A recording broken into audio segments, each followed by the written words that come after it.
Heyo, NTrippy here, and welcome back to Next Level, where we take your Warzone skills to the next level. I just hit 100 wins in Warzone, so I'm going to share a few tips and tricks on how to get the W. Let's get it. First things first, let's just make sure your graphics are right. So let's go to Options, Graphics. In here, make sure your render resolution is 100. Sometimes it defaults to like 60 or something. You'll notice a huge difference once you get it up to 100. Scroll down to the bottom now, Filmic Strength and Film Grain. Put those to 0. We don't want any grain, we want it to be 100% clear. Another thing to change here is the depth of field. We want this disabled so that when you're aiming down your sight, you can actually identify things around you. World motion blur and weapon motion blur, we can disable those as well. So those are just the basics. We'll leave that as is for now. Going over to audio now, we want to make sure that we can hear everything. Once your audio is set correctly, you'll notice a huge difference. You'll realize how crucial sound is to the game, and your ears act as a second pair of eyes. So make sure your audio is good. All right, let's talk about game mechanics now and other things you need to know to have the best chance of winning the game. There's 3 phases to the game. There's the early phase. That's when you're trying to get your loadout and eliminate any immediate threats. There's the mid game. That's where your focus is on positioning. And then there's the end game or the late game where your focus is on playing smart and winning the game. So now I'm going to look at the map here. So we got the circle. In solos, I like to pick compounds that are just outside of busy places and usually close to the edge of the map. That's just my preference because I like to be able to push in from an edge knowing that there's not as many enemies behind me. It doesn't really matter in the early game as long as you get loot, get your loadout, and then get to a position. You can use vehicles, it doesn't matter. Picking up a contract early on is really good too. So you'll want to get a scav or a bounty. Bounties are really good because it's usually guaranteed money early game because statistically, I don't know, 25% of people die within the first couple minutes. If it's not, at least you get intel on where people are, or you can get a quick kill in the early game. All right, we're gonna actually watch this game here for a minute. Sorry about the double NTrippy, that's funny. So we're going into downtown here. We're looking around as we're flying, looking to see where people are landing. I'm pinning people as we go. Playstyle is very much based around awareness, circle awareness, enemy awareness. In the early game, like I said, it's important to loot up, get money, get your first loadout, but also eliminate any imminent threats. People that are close, just take shots, figure out where people are, get awareness of the enemy and the map. So do your contracts, get your scavs, get your bounties, get awareness. Bounties are great for intel. UAVs early game are awesome because nobody has ghost yet, so you can figure out where people are, if they're close, if they're dangerous, and then you can push in with confidence. If you look right now in the top corner at the map, we're kind of split. 2 of us went one way, the other one a different way to get a flank, and we just clean up this team. Thankfully, we were partnered up, and Gibby Smalls here. We were able to get this guy in the bushes, and we eliminated this team pretty easily. So at this point in the game, we get our own loadout. We're sitting pretty. We're starting to think about position now. Thinking about where we're going to rotate and how, and where is the enemy rotating? How are they getting into the circle? So right here, I'm looking at the map. I'm looking at the circle and I'm thinking, how am I going to get in and what position do I want once I'm in? You got to think ahead. What's the next circle? Where can I get to from this spot? If the circle moves away from me, how can I get out of here? You have to have an escape plan. You have to be thinking about the next steps, not just the fights you're going to take, but also about the fights you're not going to take. So if there's a guy blocking your path into the circle, you can either take him out or you can go around him. Figure out a way to get around him. I do that a lot. Don't be ashamed to avoid fights. If it's in your best interest to avoid it, avoid it. If you think that there are people behind you that'll just third party you, avoid it. Once we were at stadium, we felt like we should turn around because we knew people would be coming in behind us from port. We knew people landed in port. We saw them. And sure enough, there was a team fighting back where we just came from, and we get a team wipe on them. Boom. Taking our helicopter. Vehicles are great at this point in the game to get a new position, a better position in the circle. And at the same time, we're also hunting our bounty, so we know kind of where an enemy is. We see them, we think about engaging, but then we think about the risks involved in engaging by third parties, especially during this rotation period. So we move on. We don't really go after our bounty just yet. We move on. We see some other people shooting, so we think, okay, maybe we can third party this since they're distracted and weak. Our one teammate, Edit, she gets the kill on one guy, but there's another guy who downs her and my other teammate. So I was able to jump out of the helicopter, get the team wipe there, but there's still another team in the houses. We do end up losing this fight, which is unfortunate, but thankfully we win our gulag. All of us win our gulag, and we come back and we go into another contract. We get a scav. After gulag, scavs are great. especially if you all survive, so you can get loot back, get your money back, and get another loadout. So while we're doing our contract, we're listening, we're watching, we hear people fighting in military, so we know people are coming in through military to come into this circle that we are kind of guarding the edge of. There was a buyback and somebody just came back. Looking at tracer fire, I can tell there's somebody kind of close to the other bunker. Great pin by my teammate, helps me get the easy snipe on this guy. So once we get all loaded up with ammo and everything we need, we're ready to go into the next circle and the final stage of the game, the end game. So at this point, I'm looking and I'm thinking about where are enemies, what is the rotation, how are we going to get into a good position for the final circle. So I say to my teammates here, we're gonna get into the hills and we gotta go now, because I'm considering the probability of rotation. We used the UAV, thankfully we had one. Our biggest threat is the people who are blocking our path into the final circle. So we take this fight because we want to clear them out and take that spot. So we had this whole hill to ourselves and we knew that the final circle would probably be in this area. So I'm just scanning. I know people are going to need to come up the hill. We're just scanning. This is like a power position because people have to come in.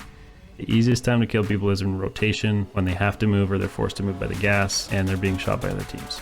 2v1s, we pretty much have the game in the bag. We're clearing the circle, we're just taking a rotation around till somebody starts shooting at us and we get the win fairly easily. That's 100 wins, babies. Alright, so I made the simulation here. This is the game we played. Generally, this is the distribution of people on the map after the initial fighting happens. A lot of this depends on the circle, but generally this is true. So let's just kind of see how people rotate. So this is just kind of how I would predict people would move in this type of circle. So if you look at the green guy there in downtown, that's us. We move in. So there's lots of people that end up on the edge of the circle after the first circle is done, and we get the second circle, we see where it is. A lot of people are on the edge, a lot of people die in transition, a lot of people die in rotation. So when you're playing Battle Royale, there are a lot of things you have to think about during the game. You have to think about where is the circle, where is the next circle, where are the enemies. So like I said, that's kind of the distribution of people. Where are they? When you're flying in, you should be able to pin people, identify where enemies have landed so you know where to look and where to be aware of. Whenever other people are shooting, mark their shots on the map, know where they are. Third party as much as possible. Always be third partying. Always. What is your next rotation? So how are you going to get out of your current position and into your next position? Try to rotate early. How will the enemy rotate? So kind of what we're looking at here in the simulation is how the enemy rotates and kind of how to predict where to look for enemies. Most people die in this game in rotation. So setting yourself in a good position to catch people in rotation is a good way to get easy kills and to clear your back. Where to move next? So look ahead to the next circle. Look at a good position you can defend and a good position that will help you rotate to the next spot. Look at how the circle is divided. I'm looking at roads. I'm looking at major barriers to cross, major empty spaces that you have to cross. So you got to be looking at roads and thinking ahead and thinking, is the probability of the next circle being on this side of the river or the road high or low? And should I cross that river now to mitigate the risks in the future? All right, so we're going to keep going forward here. We look at how things kind of play out. Some teams die in transition. They encounter other teams. People take vehicles to get further into the circle faster. That's what we did here in the stadium. We took out a team downtown behind us, and then we quickly got in a helicopter and flew over into the hills before the circle got us. At this point, we encountered a team. We took them out, and then there was another team, and then we died. So we all died. All of us died. We went to Gulag. Thankfully, we all came back from Gulag, and so we kind of just picked up in Millie Base. So we landed in military base, and using our map awareness and kind of our rotation awareness, it's obvious that there are going to be people in military base coming in from the last circle. We dropped in, we got our weapons, and then we fought people as they pushed in towards us because we were already in kind of the next circle, which is exactly what happened. We took out a team and we were set to move into the next circle. So this is the end game here where we have the fourth circle that pops. This is where it all comes down to. If you've made it this far, congratulations, but there's a long road ahead of you. We have to start thinking about, okay, position for final circle. Circle is everything. Most of the games I win are because I got lucky with a circle shift in my direction. Wait for people to fight each other, use noise or other distractions to rotate into a better position, get high ground or a building for cover. What is the statistical probability of the final circle? We know that final circles don't generally end in compounds or on buildings. They're generally out in the open, in fields, in the hills, just outside of compounds. So you start thinking about that. You also look at the edge of the map there. So half of that circle here is actually unplayable. So there's going to be a lot of people in quarry and in this area. So I turned to my teammates and I said, instead of pushing through quarry, let's go into the hills. So we have high ground, and so we kind of clear a path forward and then look down on quarry. So that's what we did. We moved up the hill, we took out a guy, took out another team, and then we had position for final circle. A lot of teams were still in quarry, which is a big mistake. It's hard to move out of quarry when you're in it, especially if the final circle shifts up into the hills. And very often the circle does shift up into the hills or out of compounds. So again, when we were in final circle, we were kind of just scanning the edge at all times. Even though we cleared our entrance into this position, we were always saying, okay, check our backs, look behind us, let's clear our edge, let's clear our backs. And sure enough, a team came in at our backs and we were able to get them. And then at this point, you look at the numbers, look up in the corner and you see how many are alive, how many teams are alive. So you can kind of determine, okay, there's a team of 2 and the rest are solos, and then there's us. So you kind of gather who has the strength. In the final circle here, when there's more than 3 teams left, it's okay to just take shots at people, try to get kills, try to damage people. The more damage you do to other players, the less shields they have, better chance you have of killing them later. That's good, that's fine. But when there's only 3 people left in the game and no one is shooting, don't be the first to engage, even if you know where they are, unless you're forced to. Always try to third party. When both the other players are distracted and weak, you know where they are because you were using your ears and your eyes, and then you can just kill them. You get an easy win that way. And that was the game. So things you need to think about when you're playing Warzone, when you're playing any battle royale. Number 1, circle awareness. Number 2, enemy awareness. Number 3, rotation awareness.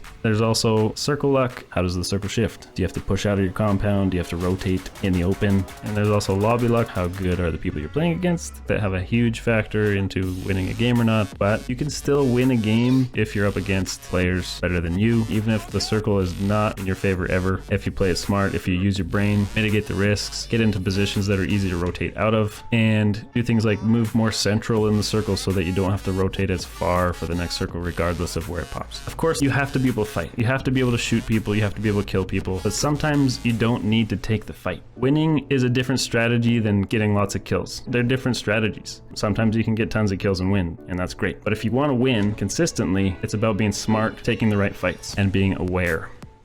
There you have it.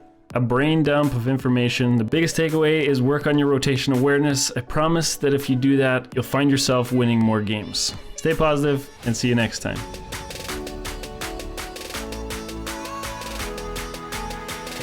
If you're still here, comment the word banjo in the comment section below. See how many people stuck around to the end like you.